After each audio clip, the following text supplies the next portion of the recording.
Hello and welcome to the Luv Doc podcast with hosts Waldo Wachewski and Ophelia Brewski.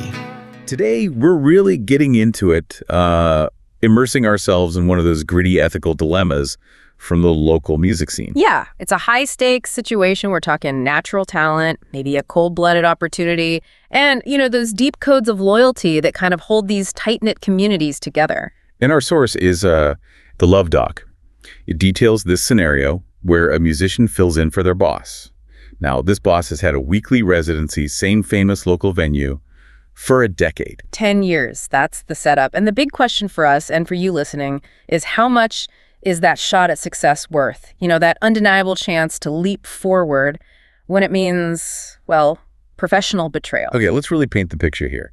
This fill-in musician, they were nervous stepping in for the boss, this veteran. 10 years, same gig. Understandably nervous. They were apparently worried they might walk the crowd, meaning they'd be so bad people would just, leave, empty the room. Oh, okay, but that is not what happened. Nope, completely the opposite. The musician and their band, they apparently crush it. Right, so good, in fact, that the bartender, hey, you gotta think, this bartender has seen thousands of acts over 10 years. Literally thousands, yeah. This bartender suggests, loud enough for the fill-in to hear, that maybe they should just take over the residency. Permanently. Ooh, that's wow. Career jet fuel, right. So now, this musician faces this awful choice. Take the gig, maybe launch their career overnight, but definitely lose their current job, betray the trust of the veteran musician who gave them the shot in the first place. Or say no. Walk away from this clear sign, this validation, that they do have what it takes for that specific stage. And this isn't just like an HR issue. It's about professional capital, reputation. The Luv Doc really frames it well. It's not just opportunity versus ethics. It's more like immediate gratification versus the long-term value of trust in that scene. Yeah, and you, the listener, really need to get the cultural context here, the pressures that make this choice so explosive in a local scene like this. Oh. And the Luv Doc's first take, diving right into that professional code, it is just brutal. They predict the boss's reaction. And it's not sadness or, confusion. No. The prediction is that the boss's absolute first priority is driving straight to that venue. Fueled by what? Pure adrenaline, apparently, to find that specific bartender. The one who made the suggestion. Yep. And inform them, quote, that he or she is dead to him. Dead to him. Wow. Okay. It sounds incredibly dramatic, right? But what's really interesting is the why behind it, according to the Luv Doc, why this immediate, decisive action is considered necessary. Professional, even. Professional? How? Well, the argument is that the ability to convincingly communicate strong emotions, that's the pro musician's stock and trade. It's what they do. Okay, I see. So if your job is basically dealing in feelings, passion, heartbreak, joy, you can't be passive when faced with real-life stuff like resentment. Exactly. You can't just let it slide. The Luv Doc implies it's almost like professional hygiene. If the boss, who trades in emotional authenticity, lets this kind of betrayal fester, he's failing at his job. In a way, yes. He has to deliver the feeling, the anger, the rejection, swiftly, definitively, letting that negative energy just hang there. That's seen as unprofessional. It undermines his own creative integrity. That puts a whole different spin on it. It's not just losing your temper, it's performing your professional role. Right. And this need for swift action against outright betrayal, the Luv Doc connects that to a wider cultural point. How so? They use it to compare this specific local scene, where this emotional authenticity is seemingly mandatory, to other places where maybe the rules are looser. Like where?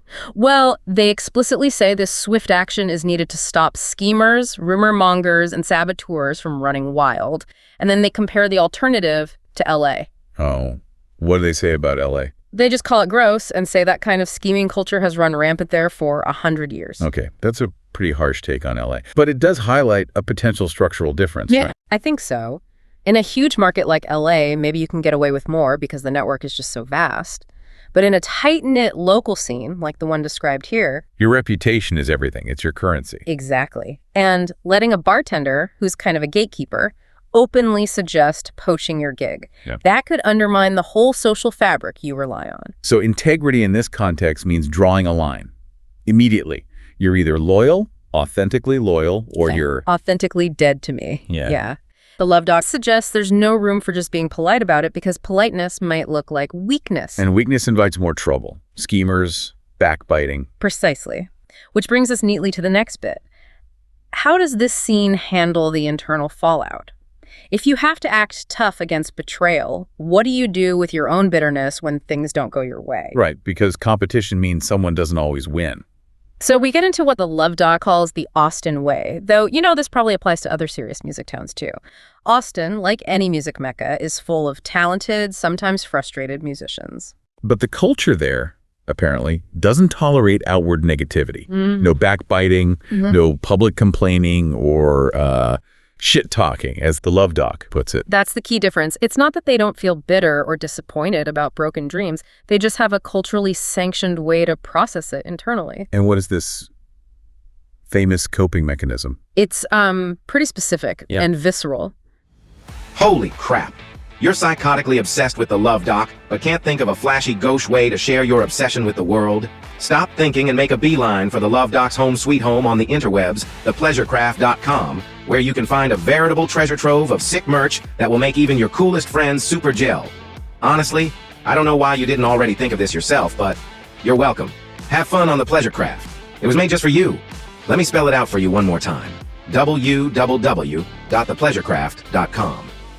The healthy outlet involves screaming into a pillow. Screaming into a pillow. Until you're completely exhausted, and then crying yourself to sleep. Wow. Okay.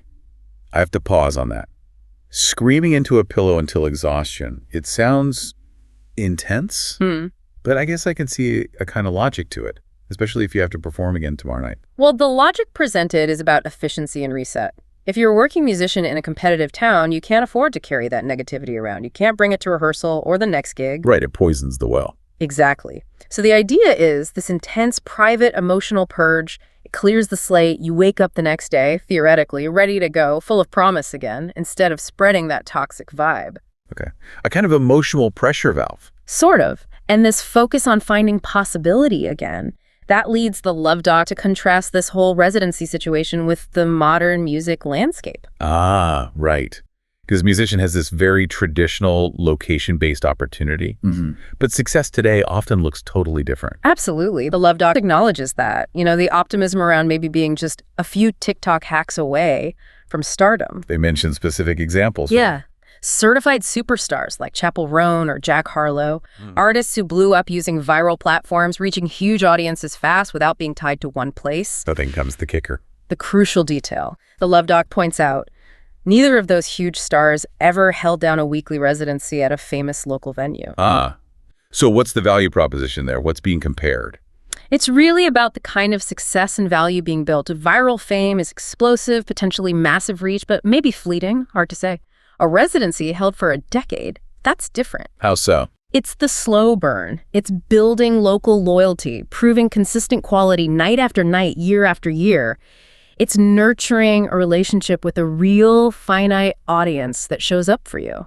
So you're comparing like potentially shallow mass reach with deep foundational local support. Exactly. And that sustained local support, that audience, might actually be a more reliable economic engine in the long run, which shifts the focus to the audience itself. The Luv Doc argues that's the real asset the boss has cultivated. Yeah, there's a moment where they express real gratitude for the fans, right? People still spending their hard-earned dollars in dark bars. With like-minded people enjoying the music they love. Yeah. And that gratitude is central to understanding why the boss kept that residency going for 10 years. He gets that people are leaving their comfortable homes, their streaming services and big TVs. Right. Leaving their custom-curated creature comforts to seek something else, something more demanding maybe. And what is that something more demanding? The Luv Doc puts it beautifully. It talks about patrons wanting to baptize themselves in the font of raw emotion and unrepentant ecstasy. Wow.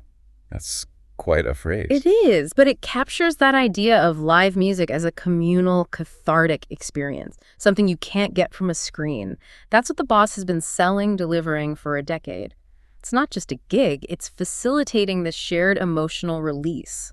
That really elevates the residency, doesn't it? It's not just playing songs, it's curating an experience, building a community fixture. For sure. And that understanding brings us right back to the musician's original worry about walking the crowd. How does it connect back? Well, the Luv Doc makes this really powerful point. The fill-in musician is kind of missing the real encouragement they already received. What do you mean the bartender's suggestion wasn't the real encouragement? Well, yes, the bartender's approval is encouraging. It validates their talent on the night, absolutely. But the columnist argues the highest compliment wasn't from the bartender at all. Okay. It was from the boss, before the fill-in even played a single note. Explain that. How was the compliment from the boss? By asking them to fill in, by trusting them. Think about it. The boss placed his cherished audience, the direct result of a decade of his work, his most valuable professional asset, into their hands. I see. The trust was the compliment. Exactly. The act of choosing them proved the boss respected their abilities enough not to worry about them walking the crowd musically. But maybe more importantly, it showed he trusted their professionalism, their ethics. He didn't think they would try to poach the crowd. Wow. Okay, so the ultimate validation wasn't you're talented enough. It was I trust you enough. I trust your integrity with what I've built. Precisely. He trusted them to be a good steward of his audience while he was gone. Taking the residency now would just completely betray that foundational trust. Which, according to the Luv Doc, is worth far more in that scene than one night's applause or one bartender's impulsive suggestion. That's the core advice, yeah. The synthesized 2 cents. The bartender's nod is nice, sure. But the boss already gave the ultimate vote of confidence through trust. But there's a final warning, isn't there? Oh yeah, a stark one. While the Luv Doc offers this, philosophical and ethical analysis, the boss, Being a professional trader in strong emotions. might not be quite so understanding or forgiving in the immediate aftermath, especially if he feels betrayed.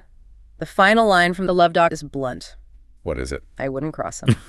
Simple as that. Yeah. Oof.